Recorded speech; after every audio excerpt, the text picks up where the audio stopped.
Aqui é o Fábio Magnani do Equilíbrio em Duas Rodas.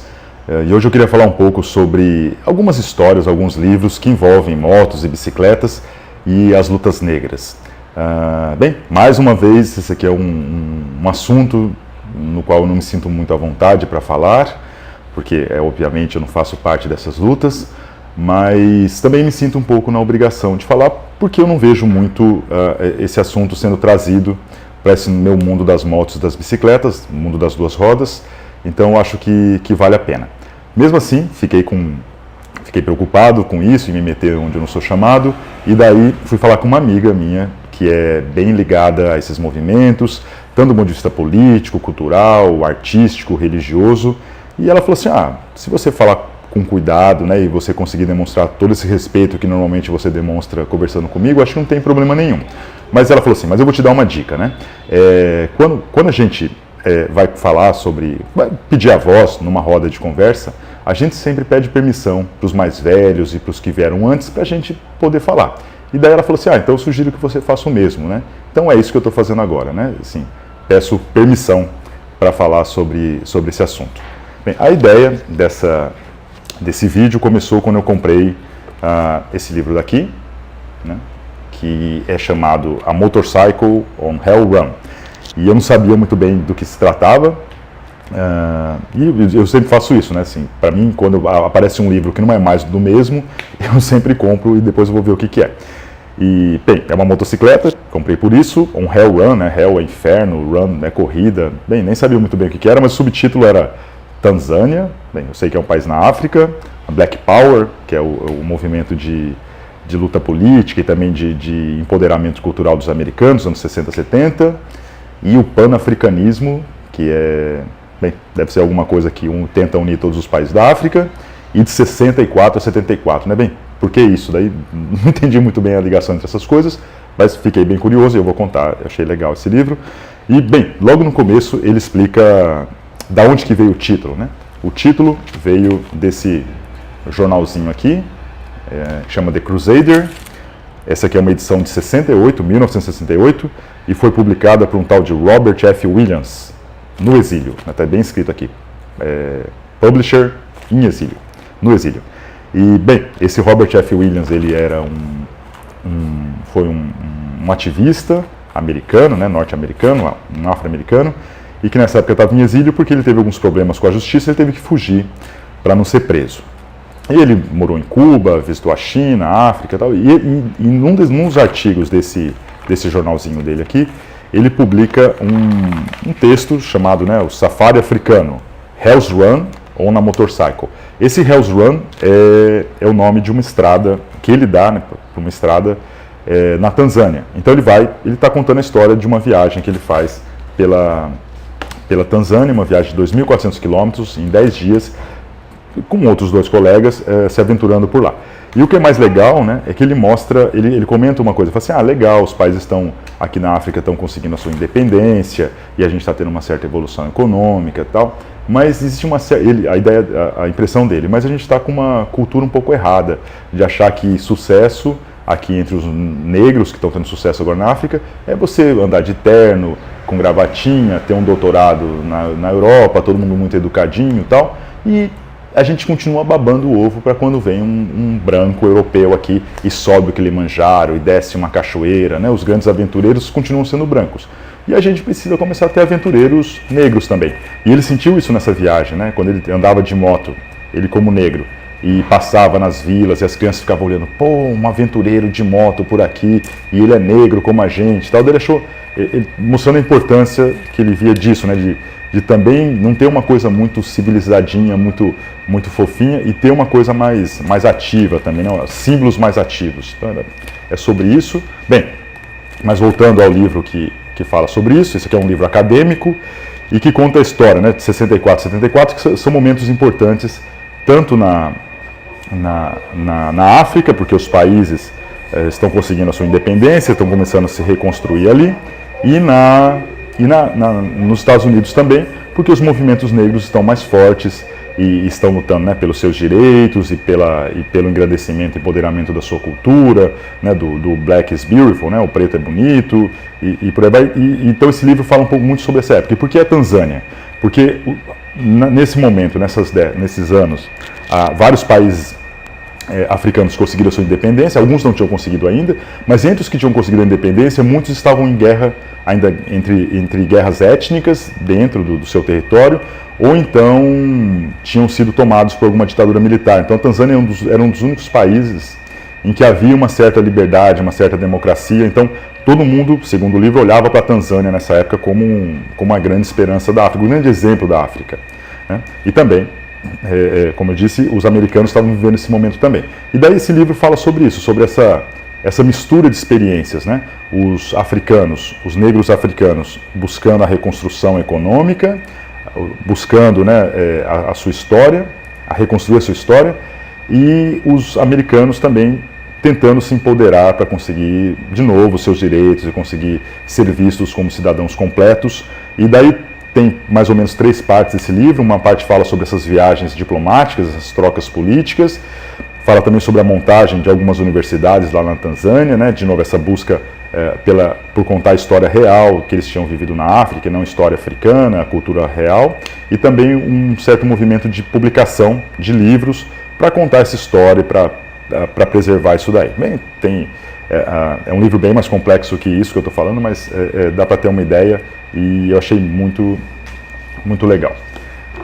Um outro livro ainda sobre a África e também sobre duas rodas é esse daqui, que é A Terra das Segundas Chances, que é um livro sobre Ruanda, ciclismo em Ruanda, né? Esse livro conta, claro, né, Ruanda é um país infelizmente famoso porque em 1994 eles tiveram uma guerra entre duas etnias, né, entre os Tutsis e os Hutus, e nessa guerra interna morreram de 500 mil a 1 milhão de pessoas em apenas 100 dias. E daí conta um pouco a primeira história de por que isso aconteceu, né? Pelo que ele diz, o que aconteceu foi que os europeus, durante a colonização, eles começaram a dar muito valor para essa etnia dos Tutsis, que era uma etnia menor em número, e isso foi causando muito ressentimento entre os Hutus. E daí, nesse momento de revolução em 94, os Hutus, de forma irracional, se vingam dos Tutsis e tem essa grande carnificina. Mas daí ele começa a tentar contar essa história do ponto de vista das bicicletas. Então ele comenta, por exemplo, a gente acha que bicicleta é um negócio muito fofinho e tal, mas, por exemplo, no Congo, né, o vizinho de Ruanda, quando as bicicletas começaram a ficar famosas na Europa e nos Estados Unidos, elas precisavam de borracha. E essa borracha vinha também do Congo.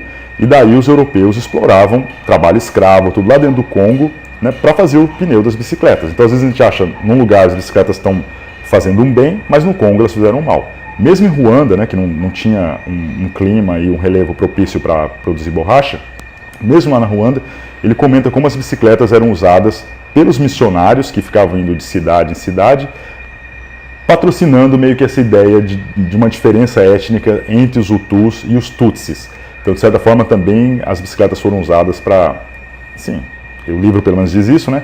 Foram usadas para ajudar essa diferenciação entre as etnias, essa rixa entre as etnias, e que acabou descambando na guerra. Mas o livro, a maior parte, fala sobre o que acontece depois, que é a reconstrução de Ruanda, e fala principalmente desse projeto Ruanda, que é um projeto de uso de bicicletas de carga para transportar café, para melhorar a economia do país, e também de uma equipe de ciclismo de estrada e ciclismo de mountain bike, e mostra principalmente fala muito sobre os atletas que participam dessa equipe de ciclismo, e fala como eles estão dispostos, né, a esquecer um pouco a história da carnificina que houve em 94, né? Muitos sofreram, né, com seus pais, foram mortos, mas uma tentativa de, na medida do possível, esquecer um pouco isso e reconstruir o país com as duas etnias convivendo.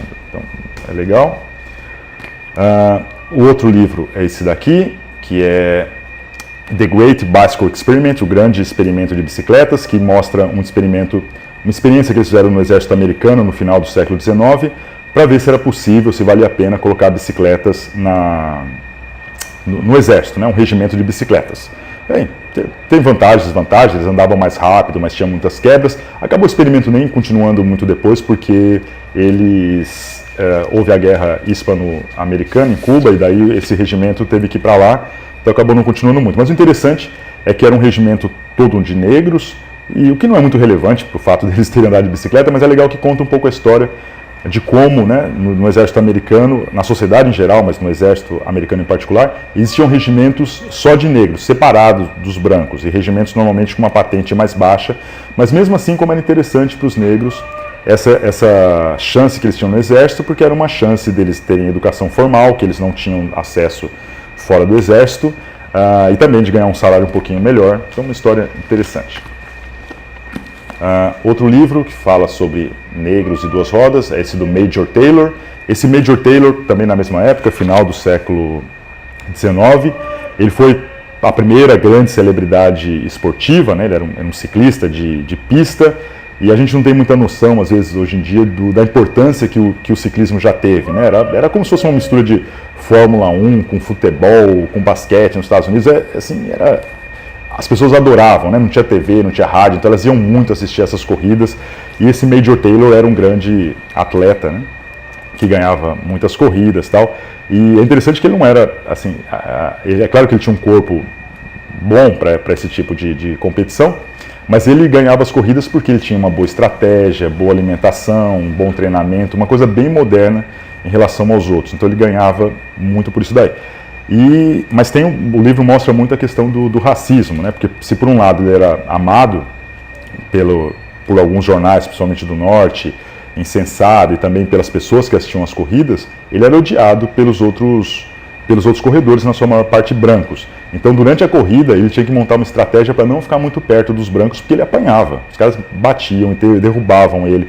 Né? Mas pior do que isso, né? Ele ia lá, ganhava muito dinheiro, muito mais do que os outros, era um cara bem rico, era uma celebridade, mas ele acabava a corrida, ia para a cidade onde tinha corrida, eles não deixavam ele entrar no hotel, não deixavam ele comer no restaurante, às vezes ele tinha que dormir na praça. Né? Daí mostra muito como que era bem segregado essa questão de brancos e negros nos Estados Unidos. Depois ele vai para a Europa, na Europa ele se sente bem, muito mais respeitado, então também mostra essa diferença entre o racismo na Europa e nos Estados Unidos, e vai para a Austrália também. A Austrália, segundo o livro, é um país talvez mais racista do que os Estados Unidos, mas ali ele não sofre racismo porque ele era uma grande celebridade. Então mostra também como assim, os negros até às vezes não sofrem racismo, desde que eles sejam grandes músicos, grandes esportistas, como a gente vê isso até hoje. Né? Então essa é a história do primeiro grande atleta, grande celebridade, né, do esporte nos Estados Unidos, o primeiro afro-americano a ser campeão mundial de qualquer coisa, de qualquer esporte, e o segundo negro a ser campeão. Né? O primeiro foi, parece que um canadense. Outro livro sobre negros e duas rodas é esse daqui. Esse aqui na realidade é um gibi, não é um livro, que são assim, contos do 10º talentoso. Né? Bem, isso aqui é uma expressão do começo do século XX, né, dizendo que existia que 10% dos negros, do movimento negro mesmo, tinha grande chance de ser, como entre os brancos também, de serem os grandes líderes tal, né, e grandes exemplos para a população, e que os negros tinham direito à educação, a tudo, porque assim como os brancos, alguns se transformam em grandes líderes, intelectuais e políticos, os negros também, se tivessem a chance. Né? Então é uma expressão, eu não conheço muito bem a origem dela, mas essa é a ideia do título dessa série. Mas esse daqui é o segundo volume, esse gibi, e é sobre a Bessie Stringfield. Essa mulher é uma motoqueira negra, que nos anos 30 e 40 ela percorreu 8 vezes todos os estados, né, dos Estados Unidos. Então ela é muito famosa sozinha, por isso, né? Ela casou 6 vezes, mas casava, depois queria pegar a estrada de novo, e ela viveu essa época, né, de extremo racismo, principalmente nos estados do sul, né, assim como o Major Taylor, ela sentiu isso também, mas ela disse que ela até gostava de conseguir, quando vinham as pessoas persegui-la, ela gostava de fugir de moto e mostrar que ela era mais rápida e tal. Bem, depois ela foi, dessas viagens, ela foi ainda, ela fez acrobacias de moto no circo, entrou no exército como piloto de correspondência, depois montou um motoclube na Flórida, então ela é muito famosa nesse mundo das motos. E esse gibi é legal que não é um gibi acadêmico, né? É um gibi de celebração de uma grande mulher e de uma mulher negra. E um outro detalhe interessante que eles perguntam aqui em algum momento para essa personagem, que é uma personagem meio fictícia aqui no gibi, né? Que é um gibi rápido feito para crianças, não sei se realmente fizeram essa pergunta para ela, mas aqui no gibi tem.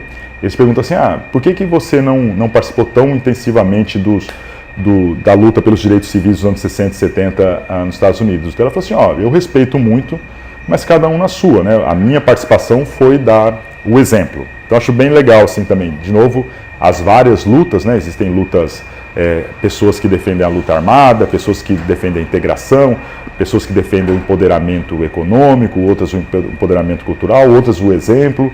Daí cada um tem a sua luta e tem a sua história de vida, e tem suas motivações, tem suas razões para fazer o que deve ser feito, né? Eu acho bem legal respeitar as pessoas. Um outro livro sobre a questão dos negros é esse aqui, Bike Lanes are White Lanes, então seria alguma coisa como assim, ciclofaixas são faixas brancas. Isso aqui vem de uma tese de doutorado e é um livro um pouco polêmico, porque fala como assim, esse movimento de políticas pelas bicicletas muitas vezes é um movimento branco. Então ela pega três cidades e mostra alguns exemplos, né? Por exemplo, tem um evento lá de bicicleta de 24 horas numa cidade que tem brancos e negros, feita num bairro próximo, né? Um bairro no meio entre um bairro branco e uma comunidade negra, e tem 400 ciclistas e não tem nenhum negro lá. Ela assim, por que a gente não consegue assim, fazer alguma coisa com um evento com bicicletas que os negros não tenham interesse? Será que não é culpa nossa, né? Ela é branca, né? Depois ela pega um outro lugar em que as pessoas conseguem, né, os cicloativistas conseguem conquistar que o governo fizesse uma ciclovia num lugar, e daí os negros que moram por ali ficam revoltados. E assim, ela vai tentar entender por que eles não querem ser uma coisa tão boa, né, uma ciclovia. E daí vai tentar entender e fala assim, porque os negros, primeiro, eles pediam melhorias na mobilidade de faixas de pedestres e mais pontos de ônibus há 10 anos e nunca tinham sido ouvidos. E daí quando vem um grupo de fora propor uma ciclovia, esse grupo é ouvido. Ele fala assim, que desrespeito é esse à nossa voz? Né? E depois, uma coisa que os cicloativistas muitas vezes defendem é que quando você passa uma ciclovia em algum lugar, há um progresso econômico naquele lugar, né? As lojas vendem mais e o lugar fica mais valorizado. E daí começa a mostrar como esse movimento, às vezes, de valorização dos lugares desloca as comunidades mais pobres e principalmente as comunidades negras, né? Então, assim, pode até haver uma melhoria econômica no lugar, mas não necessariamente das pessoas que estavam ali. Muitas vezes as pessoas de fora vão para lá. Então ela começa a mostrar um pouco essas contradições e os desafios, né, para tentar compreender o que realmente essas comunidades querem, né, antes de chegar lá e falar assim, não, vamos colocar uma ciclovia aqui, vamos fazer um evento aqui e vai ser bom para todo mundo, que não necessariamente é, né? Então ela alerta a gente para isso. Esse aqui não é um livro exatamente sobre negros, né? The Chopper. Chopper é essa moto, aquela moto toda cromada, colorida, grandona, né, que tem lá nos Estados Unidos. E, bem, conta a história do Chopper, todo o livro, mas tem um capítulo que eu acho interessante, que é o capítulo de quem fez a Capitão América, né? Capitão América é aquela moto que tem a bandeira dos Estados Unidos e que foi usada no filme Easy Rider, no filme Sem Destino, e é a moto mais famosa do mundo, né? Assim, todo mundo conhece essa moto. E daí ele vai atrás de saber quem é que fez essa moto, porque parece que ninguém sabe direito. E daí, não foi exatamente ele que foi atrás, né, mas ele foi atrás de quem foi atrás, mas ele registra aqui no livro, que eles descobriram que, na realidade, assim, quem projetou, quem teve a ideia dessas motos, foi um negro. Foi um negro que teve a ideia e foi um negro que fabricou. E que eles foram meio que escondidos, né, no filme, nos créditos, não aparece o nome deles. E mesmo assim, além disso, né, existia uma cena no filme que vinha um motoclube negro ajudar os mocinhos do filme. Essa cena é cortada também. Então ele tenta reconstruir um pouco essa história e dar valor para quem realmente tinha tido a ideia da moto, né? Porque segundo ele, essa cultura das choppers é uma cultura também muito branca. E eles acabam escondendo um pouco a importância da cultura negra desse movimento. Finalmente, esse livro aqui, que é Soul on Bikes, né, que seria a alma, o espírito nas motos, que é a história de um motoclube chamado East Bay Dragons, que é um motoclube relativamente pequeno, mas todo de negros, né? E daí conta a história principalmente do presidente, né, que é o autor, que é o Toby Gene Leviston, que é um cara que nasceu no sul africano, na década de 30, então ele viveu toda a segregação e os linchamentos ali por perto, né, e o sofrimento que os negros tinham. Depois ele vai para a Califórnia, em Oakland, e daí ele conta a história da montagem desse motoclube todo de negros, né? Então mas é muito legal assim, a história dele em geral, né? Desse motoclube. Ele conta a história de como que eles se comparavam, ou eles miravam, ou admiravam muito os Hell Angels, né? Que é o principal motoclube dali. Como que eles, por outro lado, eles tinham a identidade deles, então eles gostavam de fazer motos bem coloridas e bonitas, e todo mundo achava isso legal. Eles gostavam de dançar também, então todo mundo admirava as danças que eles faziam, os bailes que eles faziam, e também toda a história, tudo que ele conheceu por ali, né?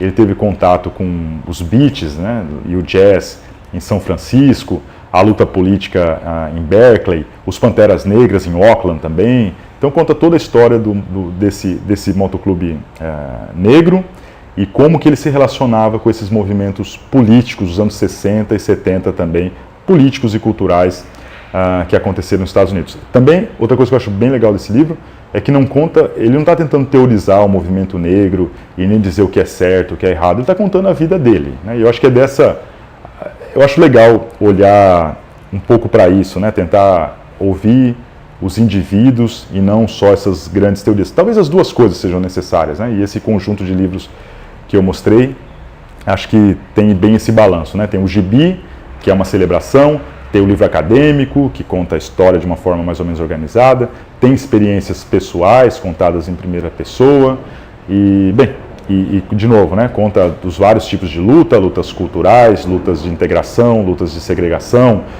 lutas por avanço econômico, e cada um na sua. Mais uma vez, espero não ter falado alguma coisa desrespeitosa, nem ter me metido onde eu não deveria, mas espero que essa lista de livros sirva para alguém que queira estudar um pouco mais a fundo essa questão. Uma outra coisa, né, que eu sempre comento, eu tenho, sei lá, 500 livros de moto e de bicicleta na minha biblioteca, e eu só consegui encontrar esses aqui que falam sobre negros, então é uma representatividade bem baixa nesse mundo de bicicletas e de motos, tanto na prática quanto nos livros, né? Na prática política. Até um desses livros, né, esse Bike Lanes are White Lanes, a autora comenta, né, que ela fala que os negros reclamam um pouco às vezes que eles não aparecem muito, mas porque eles também andam muito de bicicleta, né? Muito, mas eles andam diferente. Às vezes eles não andam na ciclovia, que foi feita num bairro bacana, num bairro de artistas, mas eles andam também. E eles não são representados, nem politicamente, e nem nos livros, e nem nos filmes, e que eles sentem um pouco a falta disso, né? E a gente tem que até tomar, voltando um pouquinho, tem que tomar um certo cuidado, né? Porque às vezes ela fala que os ativistas falam assim, não, mas nós somos democráticos, nós deixamos todo mundo participar, eles não vêm porque eles não querem, e às vezes não é assim, né? Às vezes um ativista tem tempo, às vezes ele mora com a mãe, às vezes ele é sustentado pelos pais, e ele não precisa trabalhar, e os outros precisam, né? Então às vezes os outros têm filhos e não têm tempo, eles querem também ter a sua voz, mas eles não têm tempo de participar, às vezes não têm educação para escrever um texto bonito, né? Não tem, e não é por isso que eles não devem ser ouvidos. Então ela alerta muito para isso, fala assim, não basta a gente chegar e falar assim, não, as portas estão abertas, vem quem quer, né? Como se quem não viesse não tivesse interessado, não tivesse voz, né? Então tem que tomar um certo cuidado. Só uma coisa que eu acho legal desse livro, que não tem nada a ver com os negros, mas eu acho legal, é a dedicatória que ela faz, né? Que ela fala assim, eu dedico esse livro a todos os ciclistas que andam na contramão e na calçada, né? Para mostrar como é uma tentativa de ser um pouco iconoclasta, e nesse caso iconoclasta em relação à santidade do movimento cicloativista, né? Ela fala assim, eu sou a favor das bicicletas, não necessariamente a favor dos movimentos a favor das bicicletas, que são duas coisas diferentes. Bem, era isso que eu tinha para falar. Espero que tenha ajudado um pouquinho e até a próxima. Tchau!